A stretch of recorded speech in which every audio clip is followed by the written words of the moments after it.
Welcome to SAIS academy current affairs session. So இன்றைக்கி நம்ம என்ன பார்க்க போகிறோம் அப்படின்னு பார்த்தீங்க அப்படின்னா செப்டம்பர் மந்தோட டே 6 and 7ஓட கரண்ட் அஃபேர் தான் நம்ம பார்க்க போகிறோம். ஸோ லைக்வைஸ் எப்பயும் சொல்கிற மாதிரி இது பார்த்தீங்க அப்படின்னா ரேபிட் ஃபயர் திங்காக தான் இருக்க போகுது. MCQஸை சால்வ் பண்ண போகிறோம். MCQஸ் வழியாக கரண்ட் அஃபேரை நம்ம டீல் பண்ண போகிறோம். ஸோ ஃபஸ்ட்டு கரண்ட் அஃபேர் என்னன்னு பார்க்கலாம். Who released the report titled The State of Young Child in India prepared by an organization named Mobile Crisis? So இந்த state of young child in India அப்படிங்கிற தலைப்பில் ஒரு report release பண்ணியிருக்காங்க. So இந்த ரிப்போர்ட்டை யார் ரிலீஸ் பண்ணா அப்படின்னு கேட்டிருக்காங்க. ஸோ இதுக்கான ஆன்சர் என்ன அப்படின்னு பார்த்தா வெங்கையா நாயுடு தான். ஸோ வெங்கையா நாயுடு தான் வந்து பார்த்தீங்க அப்படின்னா இந்த ரிப்போர்ட்டை வந்து ரிலீஸ் பண்ணியிருக்காரு. சரிங்களா? ஸோ நெக்ஸ்ட் கொஸ்டின் போகலாம். Which state government has approved a ₹600 crore project named Rejuvenating Watershed for Agriculture Resistance through Innovation Development with the World Bank Assistance? So இது எந்த ஸ்டேட்டில் வந்து ரிலீஸ் பண்ணியிருக்காங்க? ரிவார்டு அப்படிங்கிற இந்த ஷார்ட் ஃபார்மில் சொல்லணும்னா ரிவார்டு அப்படிங்கிற இந்த ஸ்கீமை எங்கே ரிலீஸ் பண்ணியிருக்காங்க அப்படின்னு பார்த்தா கர்நாடகாவில். அவங்க யார் கூட அசிஸ்ட் பண்ணி ரிலீஸ் பண்ணியிருக்காங்க அப்படின்னு பார்த்தா வேர்ல்டு பேங்க் கூட சேர்ந்து அசிஸ்ட் பண்ணி இதை ரிலீஸ் பண்ணியிருக்காங்க. ஸோ இதுக்கான ஆன்சர் என்ன அப்படின்னு பார்த்தீங்க அப்படின்னா கர்நாடகா. சரிங்களா? ஸோ கர்நாடகா தான் வந்து இதுக்கான இந்த கேள்விக்கான பதில். ஸோ நெக்ஸ்ட் கொஸ்டின் போகலாம்.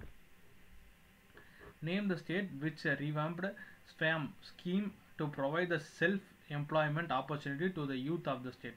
ஸோ இந்த ஸ்வயம் அப்படிங்கிற ஸ்கீமோட ஃபுல் ஃபார்ம் என்ன அப்படின்னு பார்த்தீங்க அப்படின்னா Swami Vivekananda Assam youth empowerment. So Swami Vivekananda Assam youth empowerment அப்படிங்கிற இந்த பேர்லேயே உங்களுக்கு இந்த ஸ்கீமோட பேர் தெரிஞ்சாலும் இதுக்கான ஆன்சர் தெரிஞ்சிருக்கும். ஸோ அஸ்ஸாம்ன்ற ஸ்டேட்டு தான் வந்து இதை வந்து ரிலீஸ் பண்ணாங்க.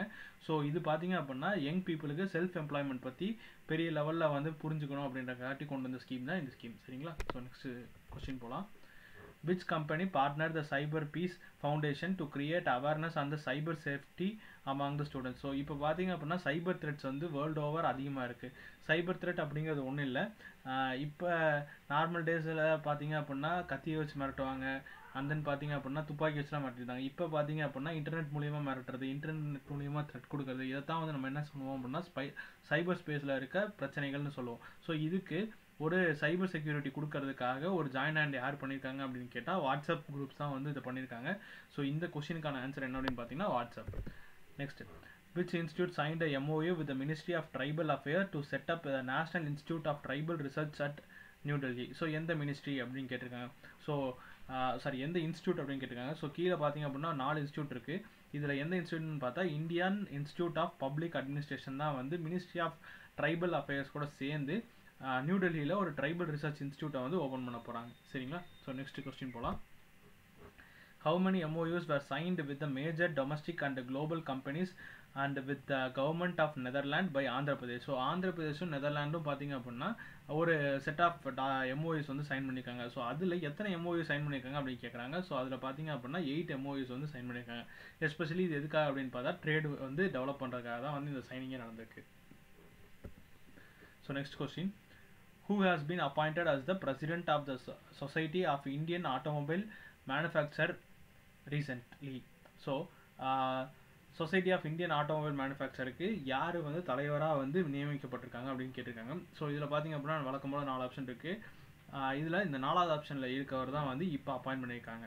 ஸோ கென்ஷி ஆயாவா அப்படிங்கிறவர் தான் வந்து அப்பாயின்ட் பண்ணியிருக்காங்க. ஸோ இவர் தான் வந்து இனி வரும் காலங்களில் இந்தியன் ஆட்டோமொபைல் செக்டரை வந்து டெவலப் பண்ண போகிறாரு. சரிங்களா? So next current affair. Name the Union Ministry of Tribal Affairs who inaugurated the 2-day National Tribal Research Conclave held from September 3 to 4, 2020. So இது எந்த மினிஸ்ட்ரி அப்படின்னு கேட்டிருக்காங்க.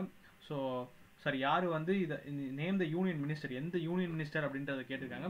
ஸோ கீழே பார்த்தீங்க அப்படின்னா 4 யூனியன் மினிஸ்டரோட பேர் இருக்குது. அதில் யாருன்னு பார்த்தா அர்ஜுன் முண்டா அப்படிங்கிறவர் தான் வந்து இந்த ட்ரைபல் ரிசர்ச் கான்க்ளேவை வந்து ஹெல்ப் பண்ணியிருக்காரு. ஸோ அர்ஜுன் முண்டா தான் இதுக்கான கரெக்டான ஆன்சர். நெக்ஸ்ட் கொஸ்டின் போகலாம். Which one of the country hosted the 35th session of the Food and Agriculture Organization Regional Conference for Asia and Pacific?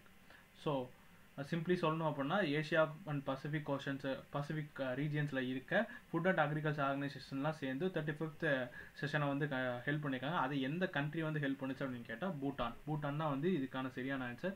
So Bhutan தான் வந்து இதுக்கான இந்த food and agriculture organisation regional கான்ஃபரன்ஸை வந்து ஹெல்ப் பண்ணியிருக்காங்க. சரிங்களா? So next question போகலாம்.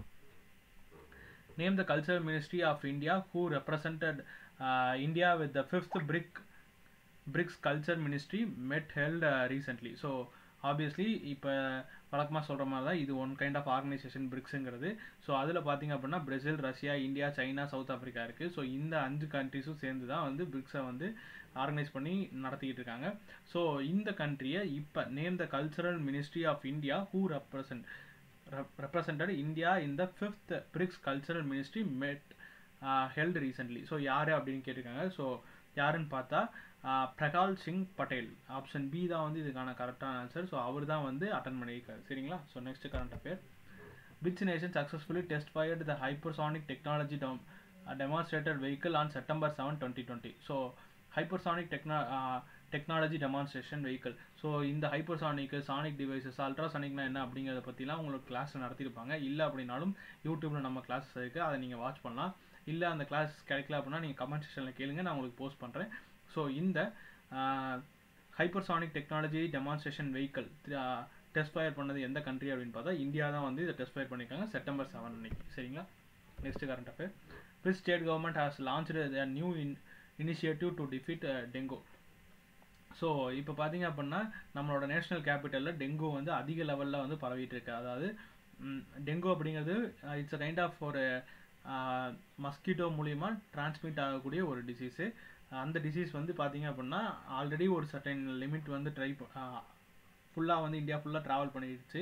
இப்போ திரும்பவும் பார்த்தீங்க அப்படின்னா நியூ டெல்லியில் அதிகமான மக்கள் இந்த டிசீஸ்னால வந்து பாதிக்கப்படுறாங்க. ஸோ இது எந்த ஸ்டேட் கவர்மெண்ட் வந்து புதுசாக ஒரு இனிஷியேட்டிவ் லான்ச் பண்ணியிருக்காங்க அப்படின்னு பார்த்தா டெல்லி தான் வந்து லான்ச் பண்ணியிருக்காங்க. ஸோ இப்போ நீங்கள் என்ன நோட் பண்ணணும் அப்படின்னு பார்த்தா இந்த நியூ இனிஷியேட்டிவ் எந்த இனிஷியேட்டிவ் அப்படிங்கிறத நீங்கள் நோட் பண்ண வேண்டியது இருக்கும். அந்த இனிஷியேட்டிவ் என்ன அப்படிங்கிறது நீங்கள் படிச்சுக்கணும். சரிங்களா? ஸோ நெக்ஸ்ட் கொஸ்டின் போகலாம். Which of the country is not a member of quadrilateral security group? So 4 country சேர்ந்து ஒரு செக்யூரிட்டி குரூப்பை வந்து ஆர்கனைஸ் பண்ணியிருக்காங்க. ஸோ இங்கே இருக்க 4 ஃப்ளாக் உங்களால் ஐடென்டிஃபை பண்ண முடிஞ்சுன்னா அது எந்தெந்த கண்ட்ரின்னு தெரிஞ்சிடும். ஸோ ஒன்று வந்து பார்த்தீங்க அப்படின்னா USA, Japan, India, Australia. So இந்த 4 ஃப்ளாக் தான் வந்து இந்த சைடில் போட்டிருக்கோம். அப்போ எந்த கண்ட்ரி இல்லை அப்படின்னு பார்த்தா ரஷ்யா தான் இல்லை. ஸோ இதுக்கான ஆன்சர் என்ன அப்படின்னு பார்த்தீங்கன்னா ரஷ்யா. சரிங்களா? ஸோ அந்த இப்போ இதில் என்ன பார்க்கணும் அப்படிங்கிறது உங்களுக்கு ஆப்வியஸ்லி தெரிஞ்சிருக்கும். லைக் டெய்லி ஃபாலோ பண்ணிட்டு இருந்தீங்கன்னா என்னெல்லாம் பார்க்கணுங்கிற ஐடியாவும் கிடச்சிட்டே இருக்கும். இதில் குவாட்ரிலேட்ரல் செக்யூரிட்டி குரூப் அப்படின்னா என்ன அப்படிங்கிறத நீங்கள் பார்க்கணும். அண்ட் தென் அந்த குரூப் என்னெல்லாம் வந்து பண்ணுறாங்க அப்படிங்கிறது நீங்கள் நோட் பண்ணணும். சரிங்களா? ஸோ நெக்ஸ்ட் கொஸ்டின் போகலாம்.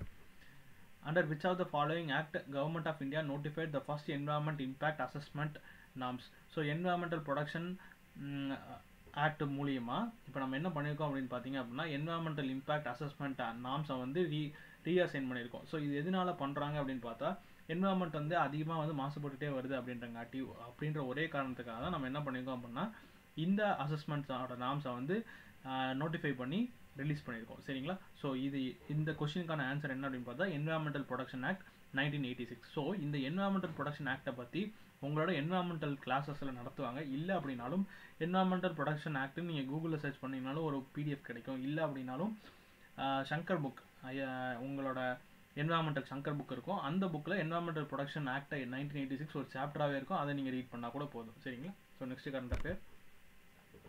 UNSC அதாவது United national security council 1267 committee sometimes mentioned in the news is related to. So இப்போ பார்த்தீங்க அப்படின்னா நியூஸில் வந்து இது அதிக லெவலில் வந்து பேசப்பட்டுட்டே இருக்கு. எந்த கமிட்டி அப்படின்னு பார்த்தா 1267 கமிட்டி. ஸ்பெசிஃபிக்காக ஏன் இந்த நம்பரை மென்ஷன் பண்ணுறோம் அப்படின்னு பார்த்தா இந்த நம்பர் வந்து ஏன் இவ்வளோ தூரம் வந்து நியூஸில் வருது அப்படிங்கிற போது பார்த்தீங்கன்னா இப்போ வேர்ல்டு வைடு வந்து பார்த்தீங்கன்னா டெரரிசம் வந்து பெரிய லெவலில் டெவலப் ஆயிருக்கு. ஸோ டெரரிசமை வந்து கண்ட்ரோல் பண்ணுறதுக்காக தான் இந்த UNSC 1267 கமிட்டி வந்து இருக்குது. இந்த கமிட்டி வந்து மோஸ்ட்லி நியூஸில் வந்துட்டே தான் இருக்கும். டு காம்பேக்ட் குளோபல் டெரரிசம், அதாவது குளோபல் டெரரிசத்துக்கு எதிராக போராடுவதற்காக இருக்கிறது தான் இந்த கமிட்டியை. ஸோ இந்த கமிட்டியை யூஸ் பண்ணி தான் வந்து என்ன பண்ணுவாங்க அப்படின்னா குளோபல் டெரரிசம் எல்லாத்தையும் வந்து ஷார்ட் அவுட் பண்ணி க்ளோஸ் பண்ணி ட்ரை பண்ணிட்டே இருக்காங்க. சரிங்களா? ஸோ இன்றைக்கி இதோட இந்த கரண்ட் அஃபேர்ஸ் செஷன் முடியுது.